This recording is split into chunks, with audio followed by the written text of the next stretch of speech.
Welcome everyone.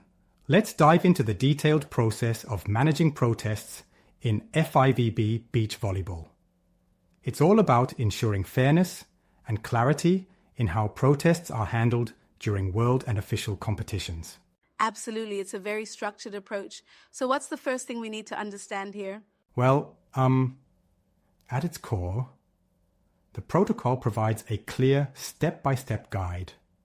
From the moment a team captain signals a protest, all the way through to the final report after the match. Yeah, right. It starts from when the captain formally indicates a protest, following the explanation given by the first referee about the interpretation of a rule. Got it. So it's a very formal process then, starting at the moment the protest is stated by the captain, correct? Exactly. And there are two levels. Level 1 deals with resolving the protest when the event is happening, and level 2 kicks in after the match has ended. Each level has its own procedure and set of criteria. Makes sense.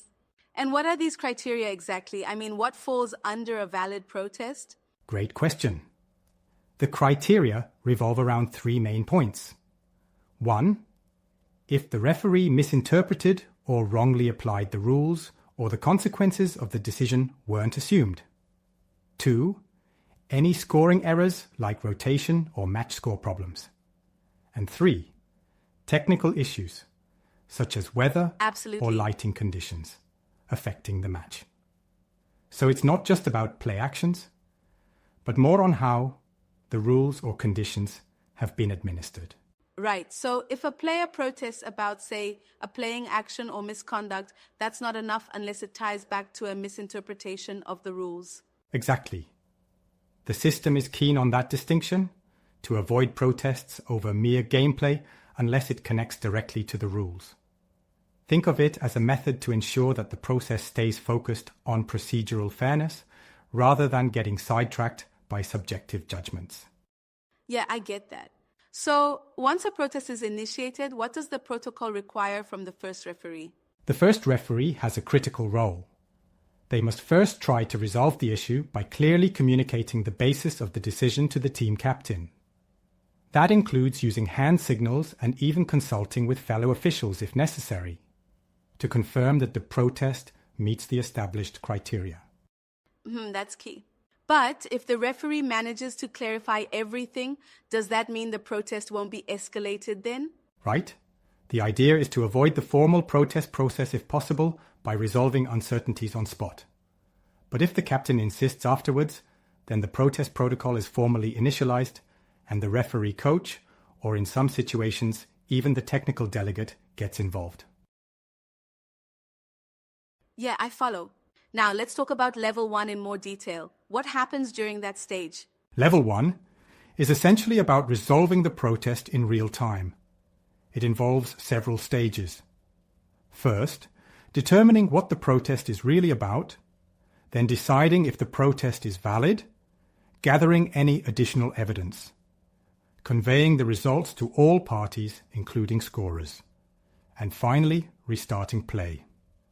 It's carefully timed to have minimal impact on the flow of the match. That minimal impact part is crucial. I like that they even take into account the flow of play, but don't you think there's the risk that trying to resolve everything quickly could lead to hasty decisions? That's a fair point. However, the protocol is built on the assumption that the decision made by the initial referee is most likely to be correct. And the structure, with clearly defined steps, like gathering evidence and consulting multiple officials, should help mitigate rushed conclusions. I see what you're saying. And regarding the evidence, where is this gathered from exactly? The evidence is gathered near the scorer's table and the team's area. Notably, the players themselves aren't involved in these discussions. They're expected to remain in their designated areas until the process is complete. This makes sure that the questioning environment is controlled and systematic. Yep, that's right. You mentioned something about a sanction fee earlier. What's that all about? Oh, yes. When a level 1 protest is initiated, technically there's an associated sanction fee, kind of like a bond. If the protest is ultimately rejected, That fee is applied, serving as a sort of deterrent against frivolous protests. That's a clever safeguard. And if the protest is accepted, there is no fine? Precisely. A valid and accepted protest means they recognize an error was made, so no fine applies. It's all built to incentivize serious, substantive protests only. Indeed. After level 1, what if there's still disagreement? Is that when level 2 gets triggered? Exactly. Level 2 is triggered if the protest wasn't even initiated properly during the match. For example, if no official was available, or if one team captain disagreed with the outcome after level 1. In level 2, the matter is examined by the organizing committee after the match concludes, providing a more thorough review. Right, which makes it a kind of appeal process. Does that level 2 process also involve a bond payment? Yes, it does.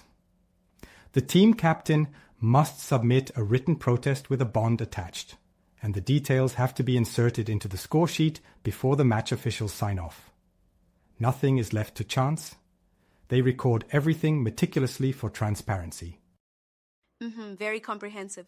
And what happens once the level 2 protest is filed?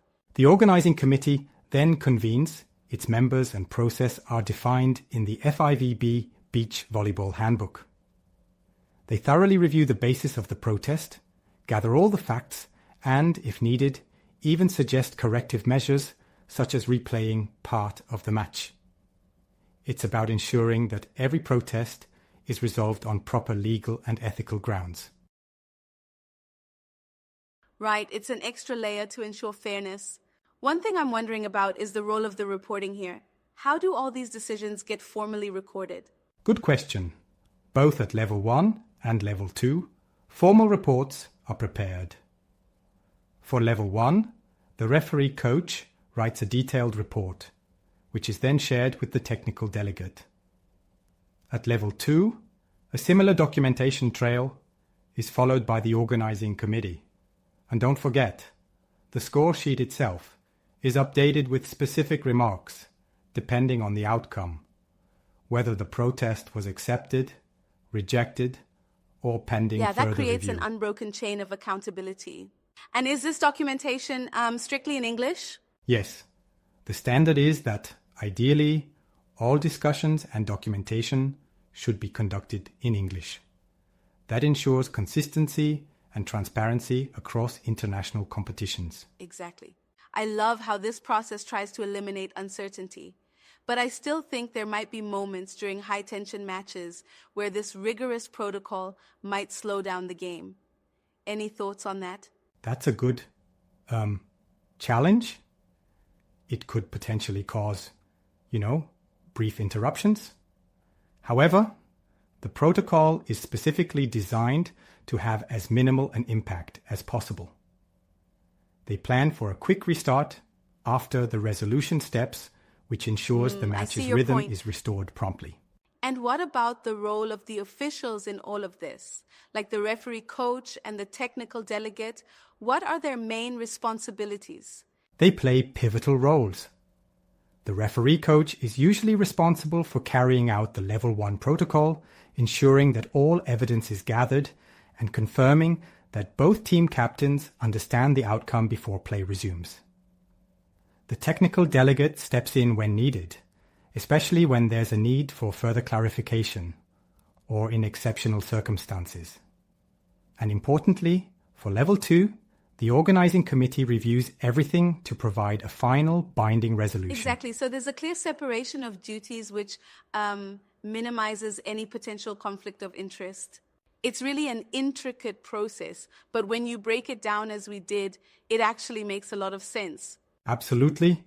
It's like a well-oiled machine, ensuring that even under pressure, fairness and the integrity of the competition are maintained. Each step, from protest initiation to final reporting, lays a solid foundation for proper dispute resolution. Yep, no stone is left unturned. In summary, from what we have discussed, the protocol isn't just about resolving complaints. It's a comprehensive framework for legal, ethical, and timely resolution during these high-stakes matches. Thanks for such an in-depth exploration. It really sheds light on the complexities of managing international beach volleyball competitions. Absolutely. It's all about keeping the game fair and ensuring that every decision is transparent for everyone involved. Thanks for hanging in there with these details. It's like a masterclass in sports governance. Yeah, totally.